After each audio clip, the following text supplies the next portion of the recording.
Hey y'all, welcome back to Night Combos. Welcome back. Hubby's here. Hey hubby. Hey, Lovey. Hey y'all. Okay y'all, so we're trying to get a few other videos that we've been working on out tonight. So we're just gonna kind of jump straight into the book. But before we do, like always, I'm sorry if y'all get tired of hearing this, but we really mean it. That's why we say it in all of our videos. Thank you so much to all of our subscribers and that's been with us from the very beginning all the way to now. We truly are so grateful for every single one of you. And to all of our new subscribers, thank you so very much for subscribing and joining our family and channel here on YouTube. We greatly appreciate it so much. Welcome, welcome, welcome. We hope all of you continue to enjoy all of our content, whether it's Gypsy content, other true crime content, or whatever content we put out. We hope y'all enjoy it, honestly. And if you're not already, please make sure you subscribe, like, share, hit the notification bell, all of the things, and we would greatly appreciate it so much. And leave y'all's thoughts and opinions about this chapter in the comment section down below, because we're going to be showing y'all some video clips and some pictures and stuff as well, which we've been doing in the past few chapters because it had to do with what Gypsy would be talking about. So yeah, leave y'all's thoughts and opinions in the comment section down below, and we'll be conversating with y'all like always. We would greatly appreciate it. Okay, y'all, so let's jump in. Okay, so like always, we're gonna play like 30-35 seconds of the previous chapter, chapter 15, and then let it play through the first half of chapter 16, the one that we're going to go over today. And then we'll give our commentary on the first half of it, and then we'll let the second half of chapter 16 play and give our commentary on it. So here we go. Told me Nick blamed it all on me. I mourned the loss of the trust I had for him.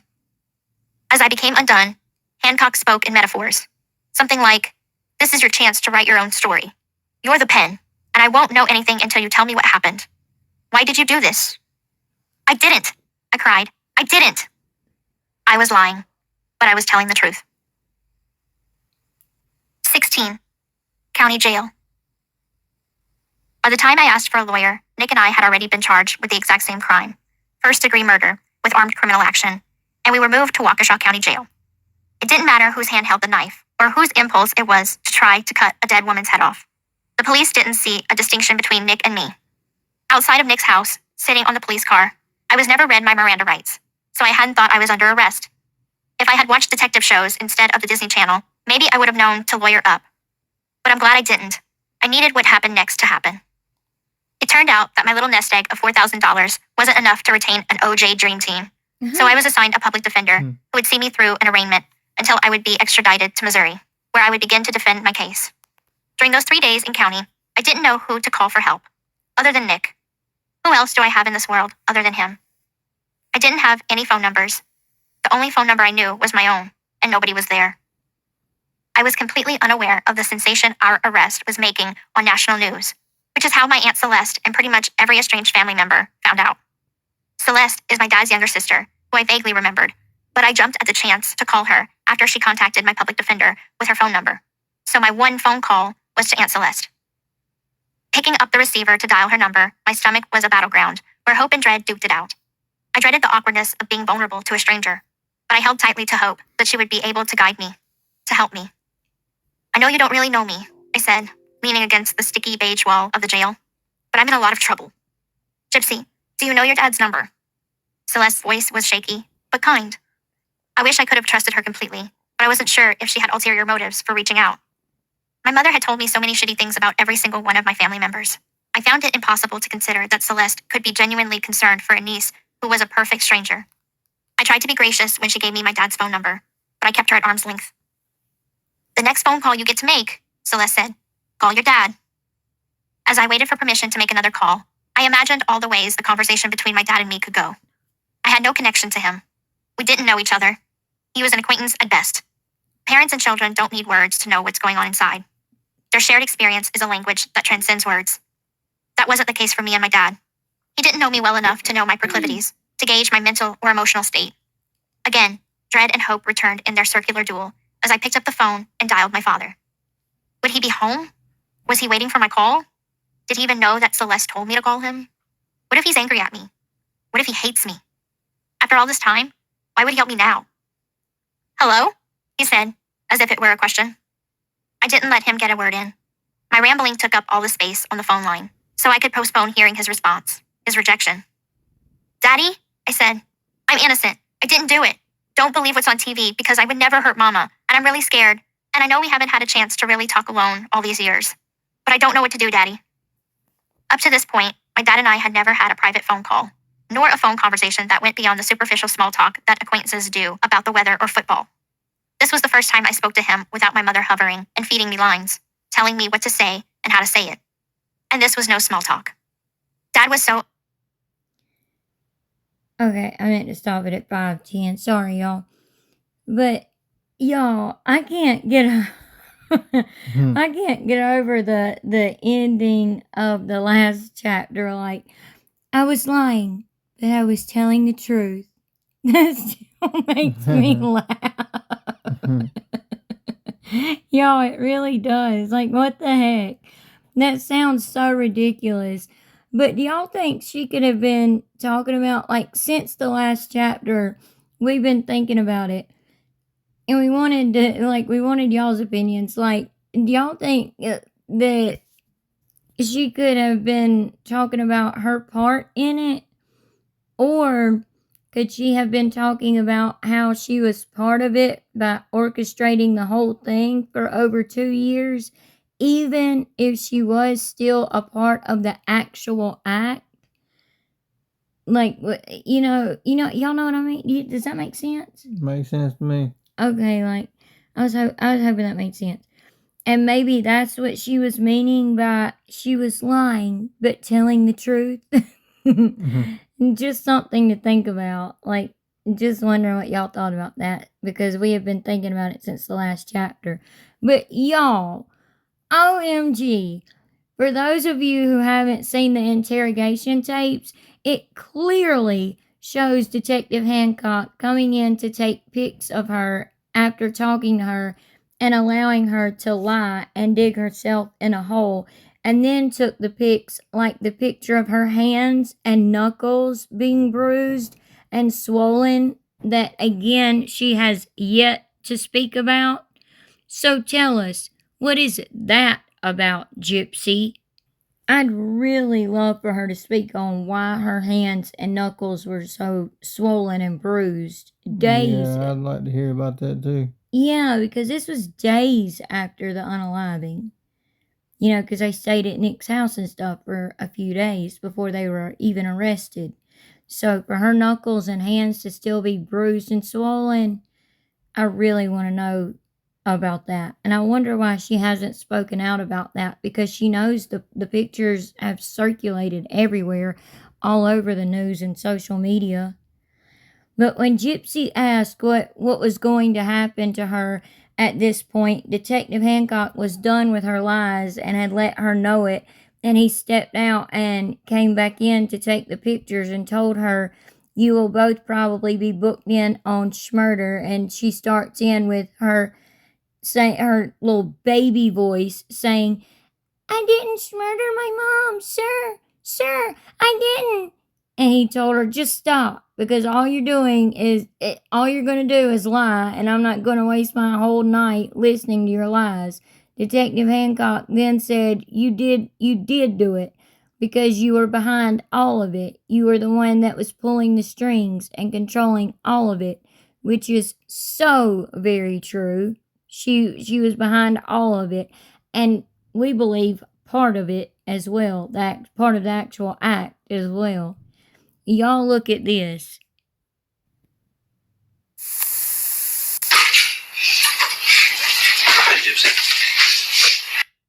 And by the way, she had no problem sleeping and everything after unaliving her mom, knowing that her mom was unalived and all of that, knowing what she did. She had no problem laying her head down sleeping, faking the tears, faking the boo-hooing, you know. Right. And then, like, all of a sudden not crying at all and all that, you know. She's a freaking mess. But anyway, this was after Hancock had done been talking to her for a while and was, like, fed up with her lies at this point. Sorry to have to wake you up.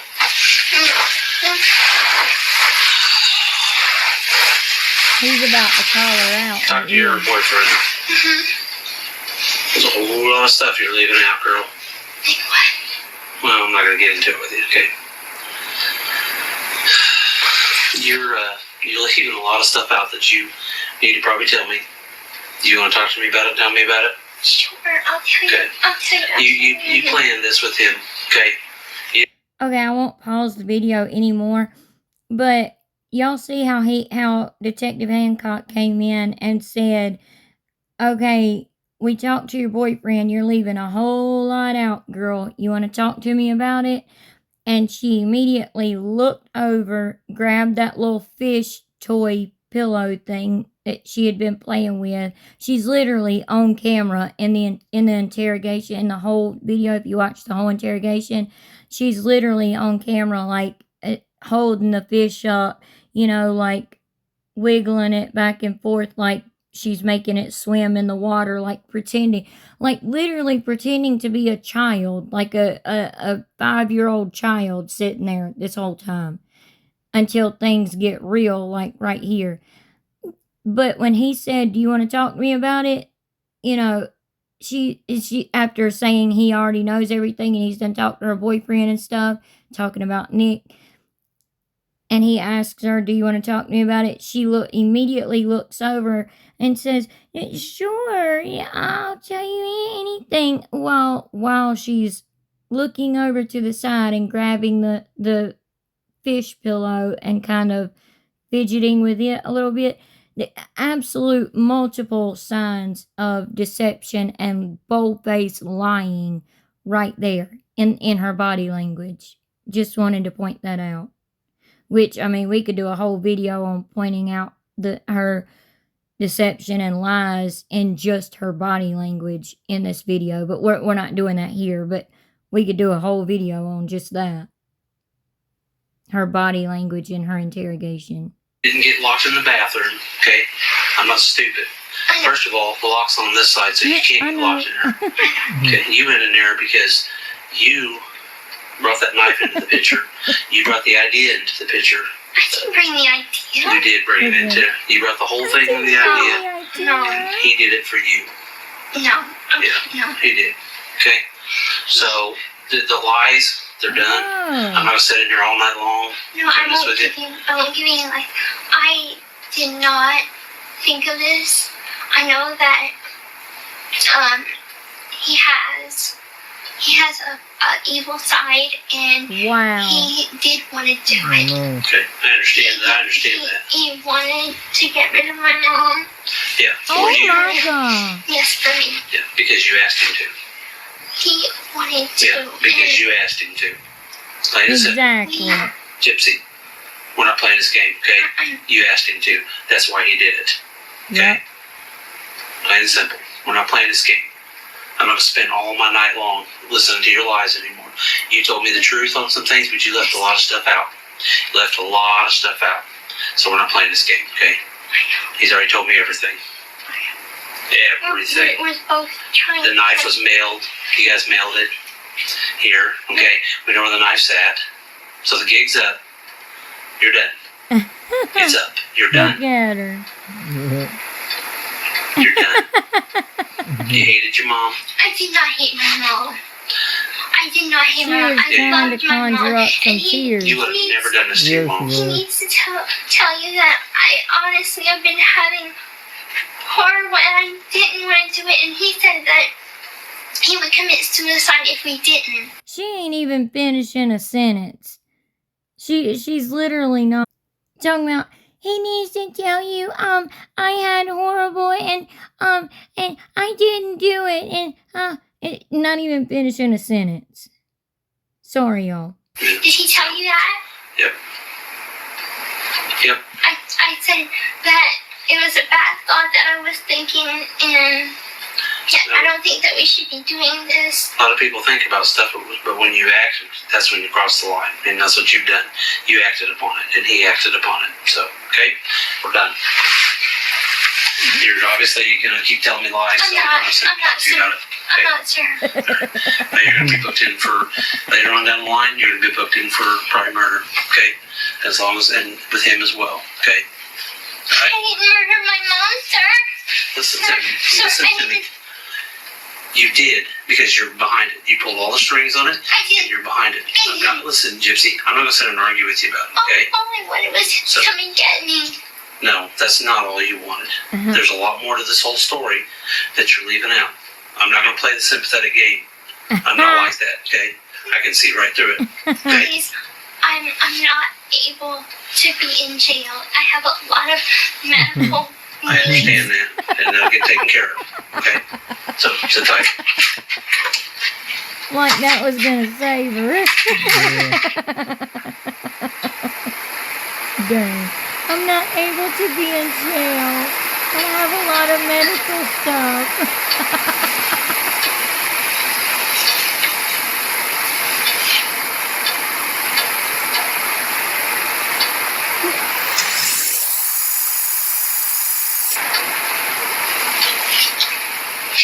I want a lawyer. Please, sir. Sir.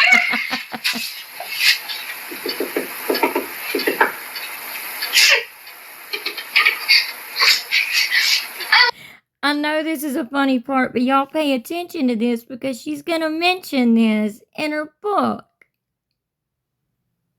I want a lawyer. Please, I need a lawyer. Okay, have a seat.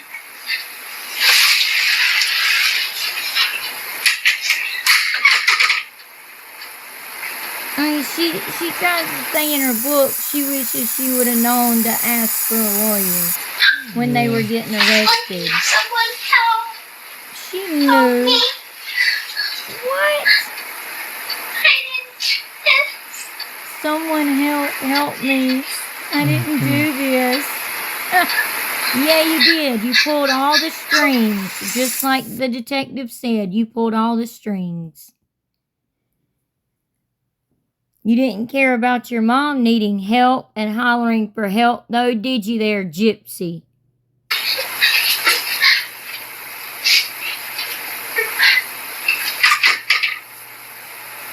Look at her trying to be sneaky.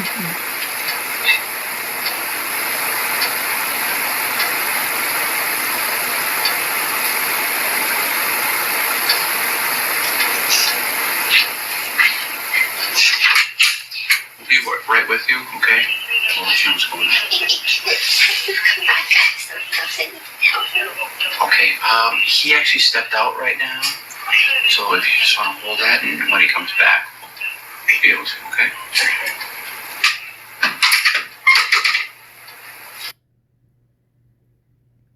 You've already asked for a lawyer. They can't talk to you now. Like, what? She literally told him, like, oh, can I talk to the detective, please? No, you just ask for a lawyer. It don't work that way. Once you ask for once you lawyer up, they can't talk to you anymore. Well, I mean, they can talk to you, but they can't question you anymore. It's too late now, Dip Jip. Look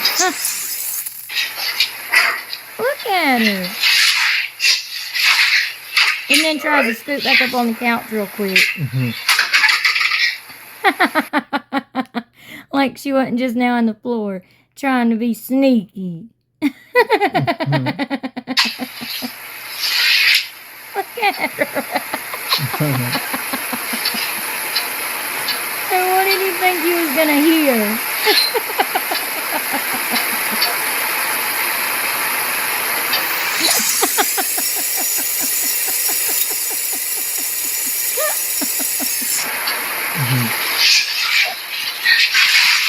Look, and tries to get back up on the couch real quick. Right. You're on the floor there? I'm scared. Okay. Well, what we're going to do is we're going to end up moving you from this room here. And for the night, we're going to put you up in a spot up in the jail.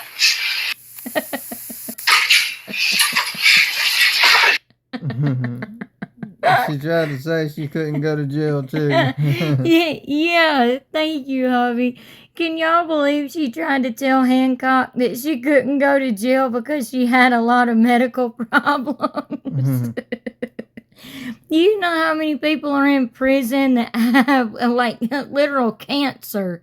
I mean cancer, and they literally load them up to go to treatment every week, every day, whatever it is, you know, that they need, you know, to take treatments or whatever it is that they do.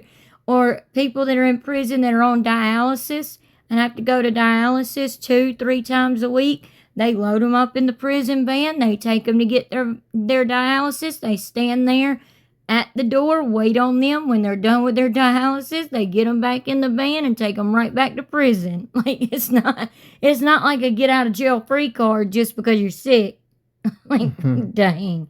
And she knew she was lying during that whole time anyway, because she knew she wasn't really sick. Yeah. She knew it was part of the con and stuff. Y'all, Detective Hancock was good. He really was. Yeah, he was. I just hate she got her sweet little plea deal and they had to just stop their investigation. So, what do y'all think about her saying, I was lying, but I was telling the truth? Y'all, she thought she was being sneaky trying to listen under the door, like, what the heck? Like, what were you doing, Dip Jip? Anyway, y'all, see, she had not been charged yet by the time she asked for the lawyer. Because in the book, she tried to say by the time what was it in the book that she said? She said she tried to say she had already been charged by the time she asked for a lawyer, and that's not true. Y'all can see that she had not been charged yet by the time she asked for the lawyer.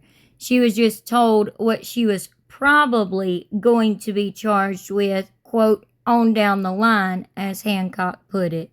Another lie. Well, what else do you expect in Gypsy's book?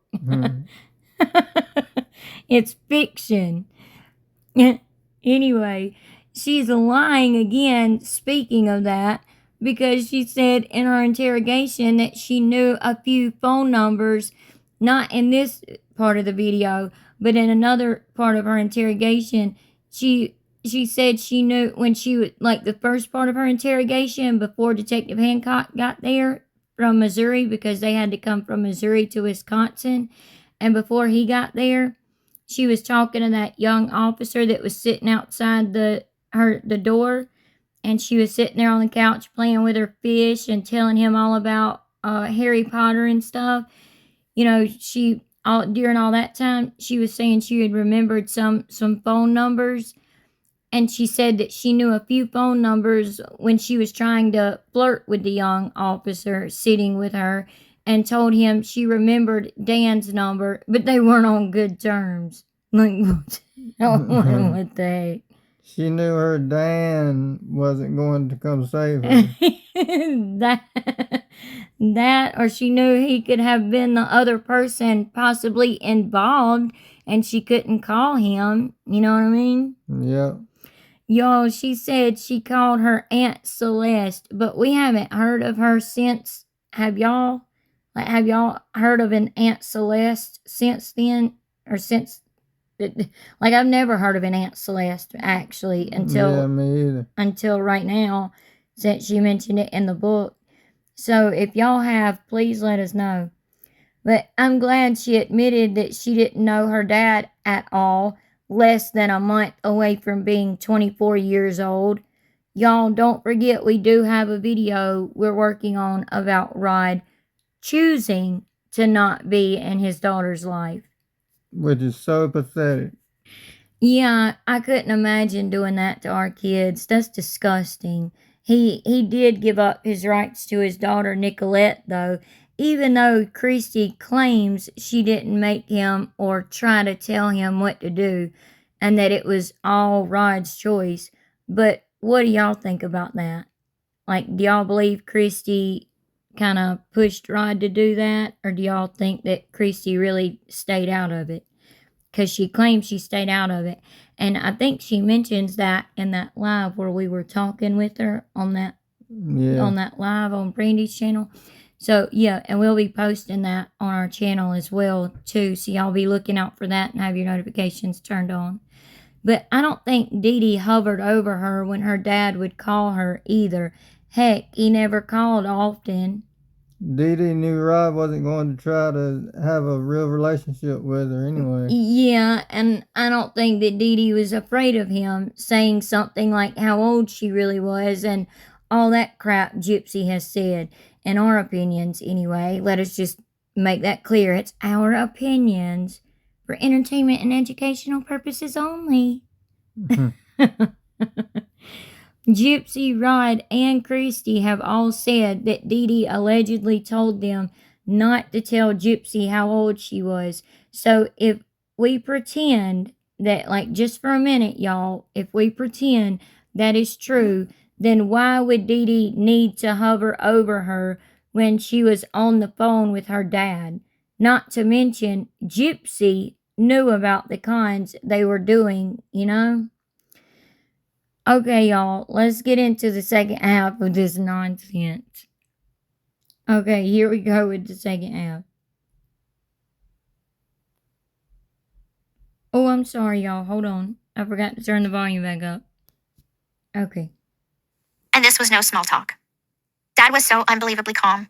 His voice was steady. I found myself wishing I could surrender to his lead. Not the way a submissive does, but the way a little girl feels safe doing so around her daddy. It's okay.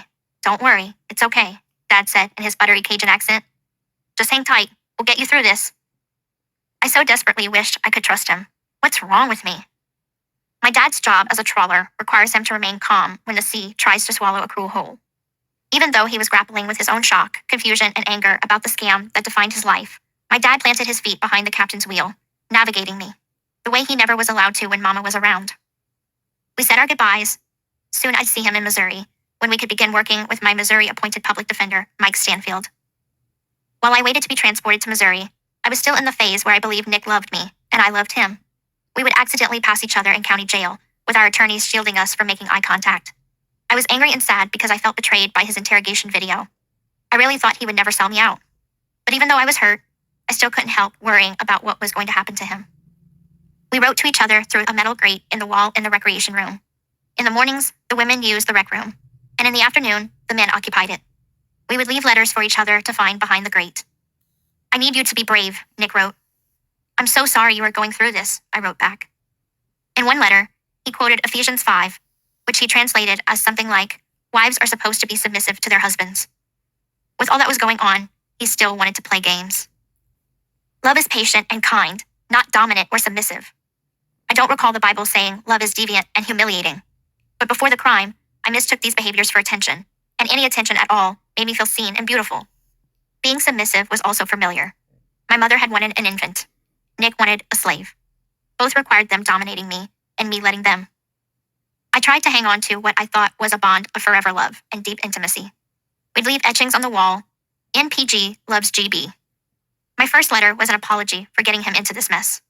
I was still thinking he loved me enough to save me for what I had been going through, and I wanted him to know that I knew what he sacrificed for me. The van that transported me from Wisconsin back to Missouri had seats made of plastic, shaped in the opposite form of your butt. It was like sitting on a clamshell for 2 days. My hands were handcuffed behind my back, and my feet shackled, as I fidgeted my tailbone around, failing to find a place to fit in the curve of the seat. 2 men who were being dropped in St. Paul, Minnesota, also cuffed and shackled, sat directly across from me. As if we were in an elevator together, I tried to look anywhere around the van but at them. Girl, one of the men said, you all over the news. You going to death row. This was my first glimpse of the public attention my case would attract. Even prisoners without access to television knew about Nick and me. They were having a good time fucking with me, going on and on about my fate, watching me freak out. After the van dropped them in St. Paul, we stopped at McDonald's, where I ate biscuits and gravy for the first time. I only remembered eating biscuits with Daddy Claude, but we always had butter. So even on this cold, rainy, damp drive of doom, I experienced something deliciously new. For Southerners, biscuits and gravy represent the simple life, sweet and salty. I'm glad I savored the taste, because that was as good as it was going to get for a very long time. Y'all, do y'all think that she really wrote to Nick saying that she was sorry for ever getting him into this mess and all of that? And also, y'all see how she can change her accent however she wants it to sound, or her, not her accent, but her voice. She can make her voice sound however she wants it to sound. Like when she was trying to sound like the men that were in the back of the van with her, when she claims allegedly they were telling her she was going to D row. Y'all noticed that, right? Okay.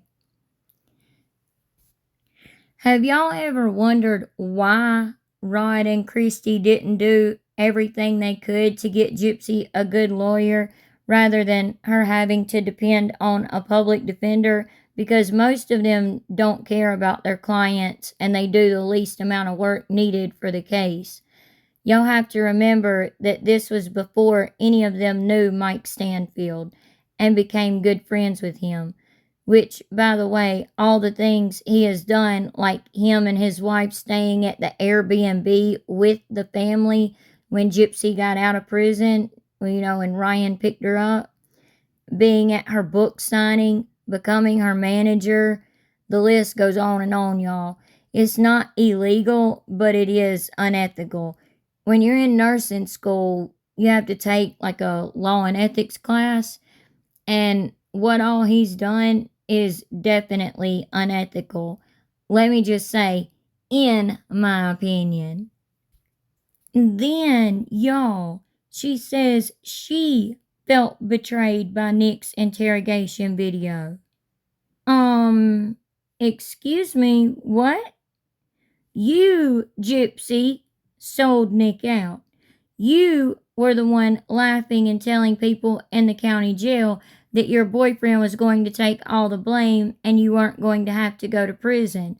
Also, you betrayed your mom. Like, wow. Yeah, she's something else. Yes, she dang is. Then she talks about her and Nick passing notes to each other in the recreation room. Y'all, here Gypsy goes, trying to quote the Bible to us again. Y'all remember how she tried to do it the first time, on her little TikTok post.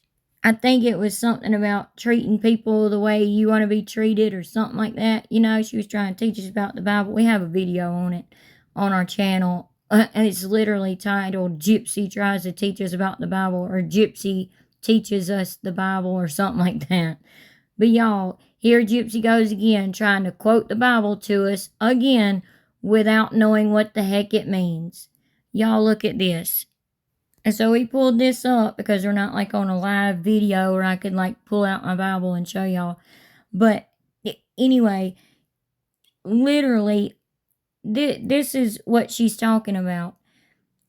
The verse from the Bible that she's talking about, and it's several verses long, but this is what she's talking about, where it says, "Wives, submit yourselves to your own husbands as you do to the Lord. For the husband is the head of the wife, as Christ is the head of the church, his body, of which he is the Savior. Now, as the church submits to Christ, so also wives should submit to their husbands in everything." Okay, a lot of times the context of these verses are misunderstood. Like, oftentimes, a lot of people take this out of context. But this is what the context actually means. So again, I can't pull the study Bible out, but this is what it means. And it's actually Ephesians 5:22 through 33. So it's actually 10 verses. But this is the context of it. It says, is Ephesians 5:22 through 33 is an often cited but frequently misunderstood passage. Here, Paul explains, because Paul wrote Ephesians, Paul explains how Christian husbands and wives should apply their understanding of salvation within their marriage. Wives are commanded to, quote, submit to their husbands as they would to Christ and to show them respect. Often overlooked, however, is that men are equally obligated. Husbands are told to love their wives as Christ Jesus loved the church, with humility and sacrifice, as if caring for their own bodies. So, like, husbands are supposed to love their wives and care for their wives and care about their wives like they would them own selves, and like Jesus loved the church. Despite popular myth, the Bible does not permit either sex, like either male or female, to be abusive or unloving within a marriage. So that's the context of it. It doesn't mean like wives should submit to anything and everything their husband says and that they have to do what their husbands say and all that. That's not what it means. And a lot of times when this verse is referred to, or these verses are referred to, people think it means that wives are supposed to bow down to their husbands. No, it's not like that at all. It's supposed to be equal. It's an equal thing. So yet again, Gypsy is full of crap and doesn't know what she's talking about. She said here that Nick is still trying to play games in the situation they were in. I think it was his way of saying, hey, I still look at you as my wife, or I love you, or I'm here for you, or maybe all three. That type of thing. Because remember, Gypsy is the one that stole a ring and mailed it to him, and she also stole a ring from Claire's for herself to wear, which is in the crime scene photos, which we're going to get into in separate videos and possibly a live that we're planning to do with another creator and stuff. So yeah, we'll get into all that then. But the ring was found in the crime scene photos. But she stole herself a ring from Claire's, and then she stole a ring for Nick. And she mailed it to him and said she done some kind of voodoo spell to bind them together forever as husband and wife. So what do y'all think Nick was trying to say? And then, oh, poor Gypsy. Were you uncomfortable having to ride back to Missouri in the back of a prison van? Well, bless your heart. I know, right? She's so absolutely ridiculous. Seriously. If you wanted comfort, Gypsy, maybe you shouldn't have done what you did to your mom. You ever thought about that? Here it comes, y'all. I roll.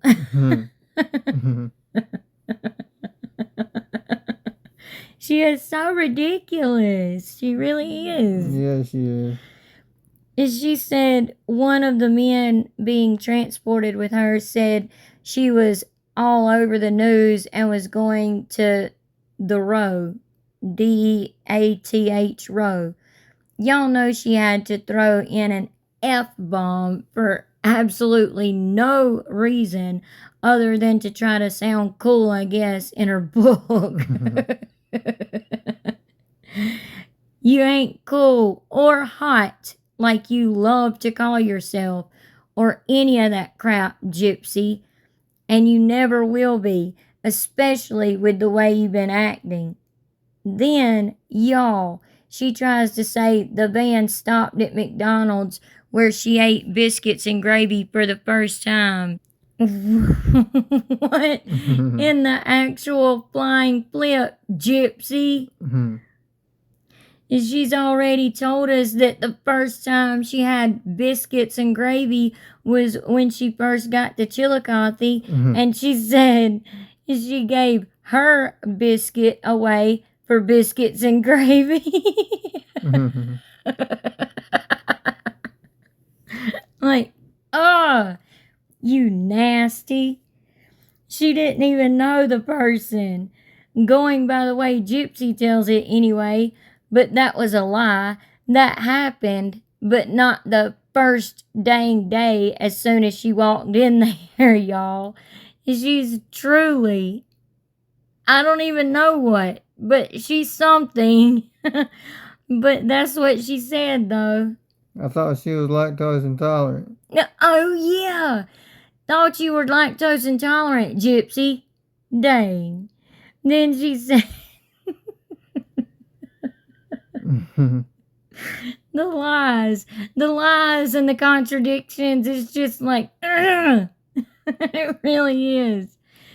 Then she says she only ever had biscuits and butter with Daddy Claude, which she called her grandpa, which would have been when she was little. So again, thought you were lactose intolerant. Yeah. I'm rolling my eyes, shaking my head and everything. Literally right now, I am shaking my head and rolling my eyes at her.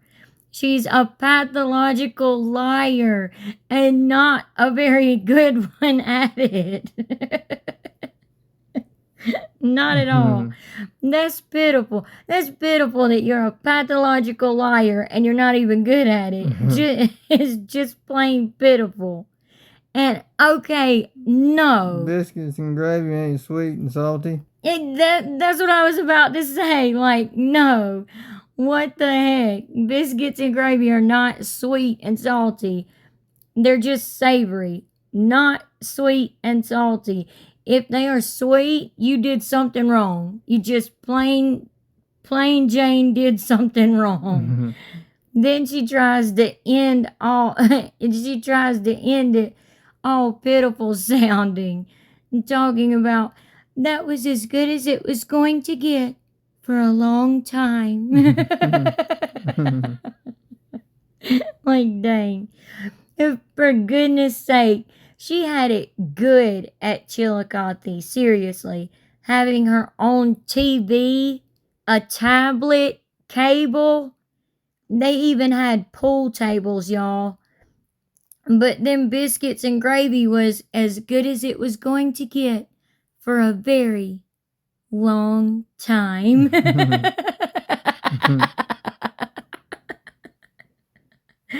Yeah, okay, Gypsy. Is this why you trying to figure out what fiction versus nonfiction is again, Gypsy? Is that the problem? Anyway, y'all, we hope y'all enjoyed this video. We hope y'all enjoyed this chapter, or at least our commentary on it. And we hope y'all enjoy all of our content, like we said. And again, we appreciate all of you so very much. Welcome to our new subscribers. We've reached our goal of 3,600. Hubby's goal was what?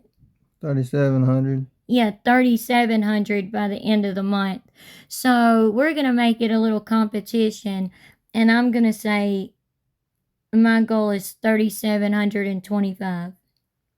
Okay. So we'll see who reaches their goal, or at least who gets closest to their goal. And we'll see who wins by the end of the month.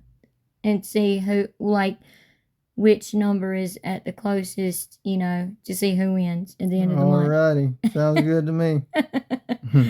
So if y'all aren't already, please make sure you subscribe, like, share, hit the notification bell, all of the things. Make sure you leave your thoughts and opinions in the comment section down below. We'll be conversating with y'all like always. All of the things, and we would truly greatly appreciate it so very much. And we know other creators have commented to us before, and y'all have let us know that y'all have shared our videos and stuff like that on y'all's channels before, and we truly appreciate that so much. We truly do. So thank you so much to all of you, everyone, all of our family here.